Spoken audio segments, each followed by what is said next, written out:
sa Diyos na inyong tinatawag Amen. at inyong pinaglilingkuran. Hallelujah.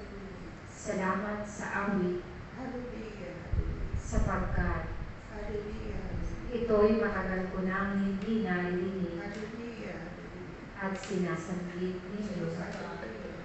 sa aking tabanan. Hallelujah. Salamat sa awiting iyan Hallelujah. na tunay na tatagdalin ng sinuman Hallelujah. ang kalakasan Hallelujah. kapag si Yahweh Hallelujah. na akong Diyos na inyong kaharap Hallelujah. ay inyong papupurihan. Praise the Lord!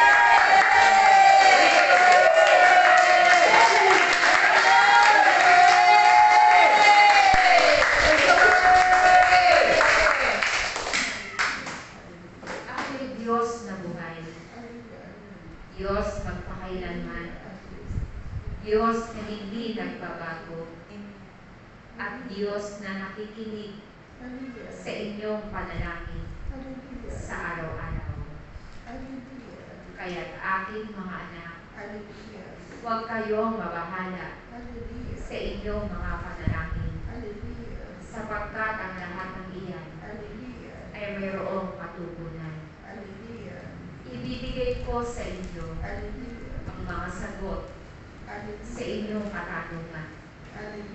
Ibibigay ko sa inyo ang inyong mga hinihiling sa tamang panahon at naaayon sa aking pagkakaloob.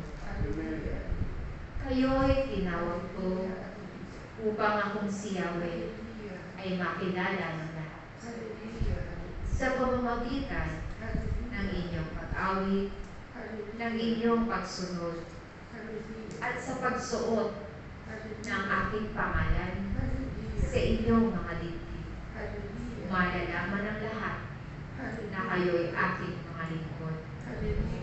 Kaya naman, nais ko kayong pasalamatan sapagkat kayo'y nagiging patuloy na mayroong kababaang loob sapagkat kayo man ay inuusig sa pagsusuot ng aking pangalahian.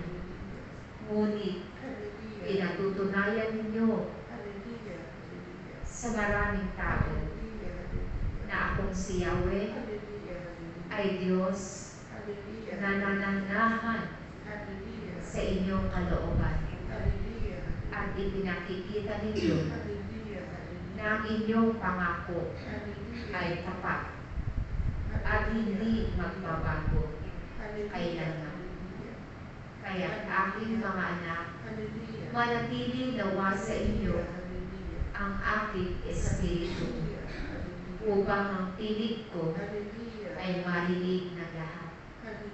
Huwag kayong mag-alala sa bawat mga gawain sapagkat sa panahon na ito ay magkakaroon ng katuparan. Ako ang siyang kikilos at magdadala sa inyo ng mga tupang naliligaw na dapat akong makilala upang ang kanilang buhay ay magkaroon ng kaayusan. Ang nasa kawan na ito ay huwag nang umalis pa sapagkat narito ang inyong hinahanap. Ako si Yahweh, ang Diyos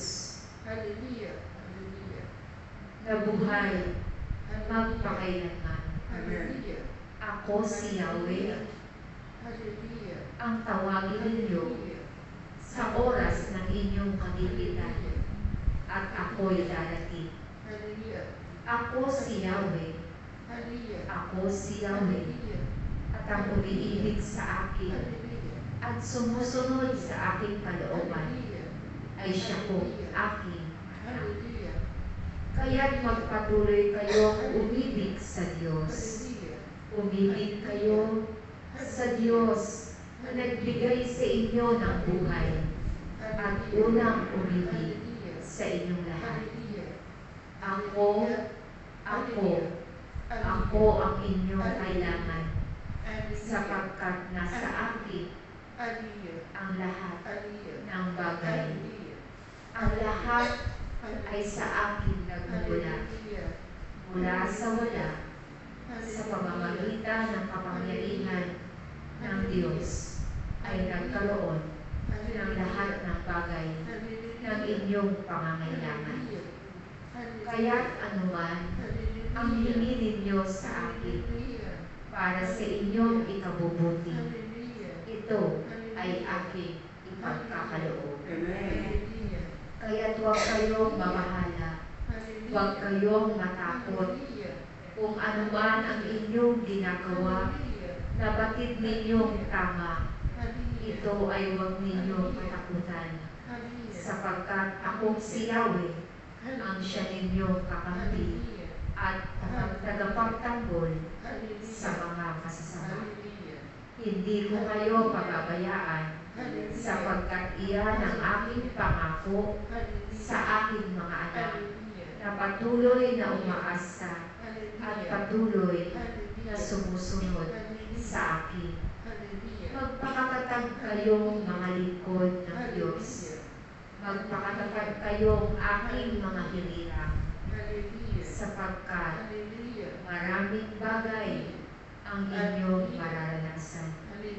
Ngunit kung kayo ay mayroong matibay na pananampalataya sa akin, hindi kayo magigiba at hindi kayo mapapahamak.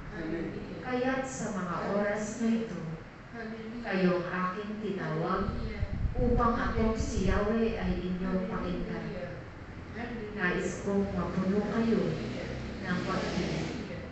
Nais kong mapuno kayo ng pag-asa na ako ang Diyos mula sa kalangitan ay naririto sa inyong harapan at nangungusap sa inyong lahat. Praise God!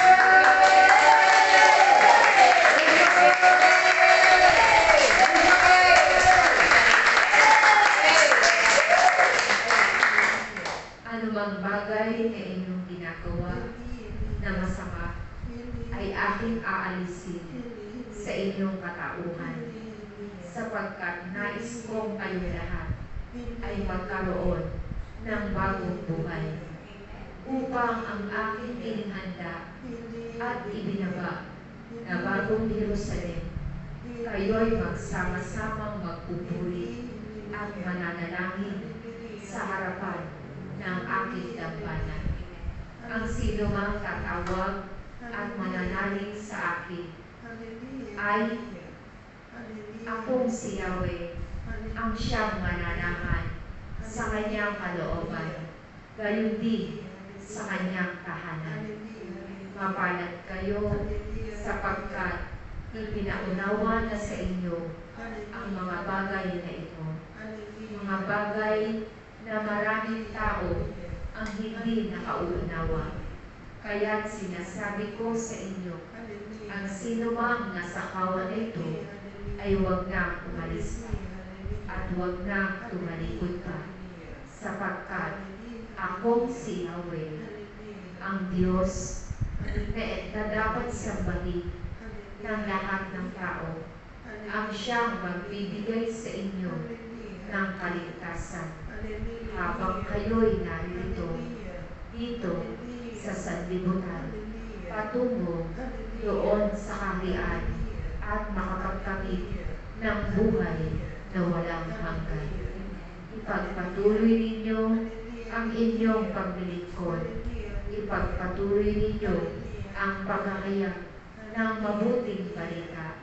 Ipagpatuloy ninyo ang pagsusuot ng aking pangalan sa inyong mga dibdib, upang malaman ng lahat na kayo ay aking mga lingkod na hinirang, at patuloy kayong magpakababa sa karamihan ng mga tao sa sanlibutan, upang mahayag ang aking paghahari sa inyong lahat. Maraming salamat, aking mga anak.